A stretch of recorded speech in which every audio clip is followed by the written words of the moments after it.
DuPont innovation lowers LCOE by increasing cell efficiencies and system lifetime while reducing total system cost. Materials matter.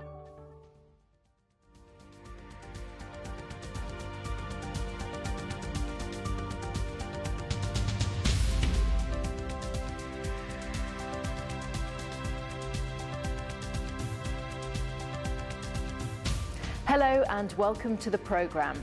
Coming up this week, global module revenues forecast to surpass $7 billion in the fourth quarter of 2013. Panasonic pulls Malaysian PV production plant expansions. MX Group unveils plans for 1 gigawatt of PV projects across Serbia. The PV module market should return to profitability in the third quarter of 2013, according to a new report from market researchers IHS iSupply. Revenues of the module industry that dropped throughout 2012 are predicted to bottom out in the first quarter of next year.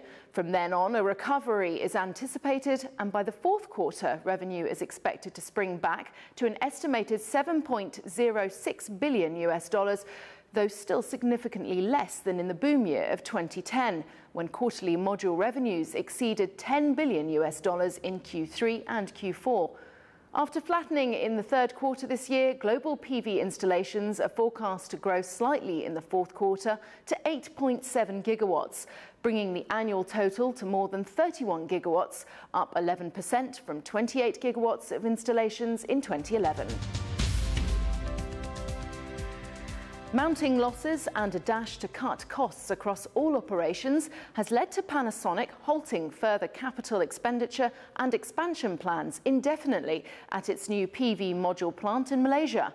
The recently opened plant will retain its 300 megawatt annual capacity compared to plans to more than double that output.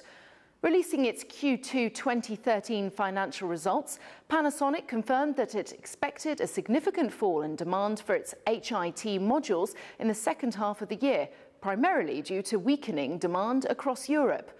But demand in domestic Japanese market is projected to continue growing. Having recently reported analysis from market research firm MPD SolarBuzz that the PV equipment market was experiencing an historic negative book-to-bill ratio, the first signs of the sector reacting to this condition are filtering through. GT Advanced Technology said it would undergo major restructuring in response to poor market conditions by streamlining its worldwide operations, which included a workforce reduction of approximately 25%. The company said it would also consolidate existing business units into a single Crystal Growth Systems group, with various divisional heads now all reporting to its CEO, Tom Gutierrez. In related news, Singulus Technologies said that it would reduce its workforce at its solar division by 40% on the back of reporting preliminary third quarter sales of €43.3 million. But continued weak demand from PV manufacturers meant the company was projecting full-year losses of between €54 and €56 million. Another PV equipment supplier, Amteksystems, pre-released preliminary full-year results for 2012 on the back of expected heavy losses and equipment final acceptance delays. Amtek said that it expected to report revenue of $81.5 million for the full year, down from record revenue of $247 million in 2011. Further cost measures have been implemented. Moving downstream, but staying with quarterly financial results, PV inverter manufacturer Powerone has seen its global market share go from 11% at the end of 2011 to 13% so far this year, according to market research firm IHS. The share growth comes on the back of the company reporting net sales of $284 million for the third quarter, with its renewable energy solutions segment contributing $216 million in revenue. The company said that for the first 9 months of 2012, it had shipped 2.9 gigawatts, an increase of 42% over the same period last year. Utility-scale PV inverter specialist Advanced Energy Industries also reported quarterly results this week, which included record sales of $60.7 million, fueled by growing demand from the North American large-scale commercial and utility markets. Solar energy sales were 20% above the previous quarter.